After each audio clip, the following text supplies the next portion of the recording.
సంసోను జీవితం గురించి బైబిల్లోని న్యాయాధిపతుల పుస్తకంలో ఉంది. అతను చాలా బలంగా ఉన్నాడు. కానీ అతని జుట్టును కత్తిరించినప్పుడు అతని బలం పోయింది. ఫిలిష్తీయులతో అతని పోరాటాలు మరియు దెలీలా అతనిని మోసం చేసిన వైనం అతని కథలో ముఖ్యమైన భాగాలు.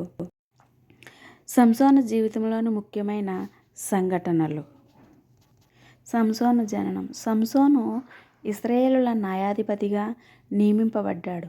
అతనికి అపారమైన బలం ఉందని, దానిని దేవుడు అనుగ్రహించాడని నమ్ముతారు. సింహాన్ని చంపడం. ఒకసారి సంసోను ఒక సింహాన్ని చంపాడు. ఆ తరువాత అతని చేతులతోనే దాని కళేబరం నుండి తేనెను తీశాడు. ఫిలిష్తీయులతో పోరాటం. సంసోను ఫిలిష్తీయులతో అనేక యుద్ధాలు చేశాడు, వారిని ఓడించాడు. సంసోను యొక్క బలం. సంసోను తన అసాధారణ బలానికి ప్రసిద్ధి చెందాడు. అతను సింహాన్ని చంపాడు, గాడిద దవడ ఎముకతో వందలాది మందిని ఫిలిష్తీయులను చంపాడు మరియు గాజా పట్టణ గోడలను కూల్చివేశాడు. దెలీలా అనే స్త్రీ. సంసోను దెలీలా అనే స్త్రీతో ప్రేమలో పడ్డాడు. దెలీలా ఫిలిష్తీయులకు లొంగిపోయిన సంసోను యొక్క బలరహస్యాన్ని తెలుసుకోవడానికి ప్రయత్నించింది.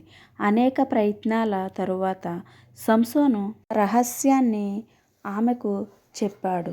ఆమె అతని జుట్టును కత్తిరించింది. జైలు మరియు మరణం. సంసోను తన బలం కోల్పోయిన ఫిలిష్తీయులకు బందీ అయ్యాడు. వారు అతనిని కళ్ళు పీకి అతనిని చెరలో బంధించారు. అయితే అతని జుట్టు పెరిగిన తరువాత అతను తన బలం తిరిగి పొందాడు మరియు ఫిలిష్తీయుల దేవాలయాన్ని కూల్చివేసి తనను తాను బలిదానం చేసుకున్నాడు. ముఖ్య అంశాలు. సంసోను కథ ఇశ్రాయేలు ప్రజల చరిత్రలో ఒక ముఖ్యమైన భాగం. ఇది విశ్వాసం, బలం, బలహీనత మరియు దేవుని ప్రణాళిక వంటి అనేక అంశాలను నొక్కి చెబుతుంది. సంసోను జీవిత చరిత్రలో జరిగిన ముఖ్యమైన అంశాలు ఇవి.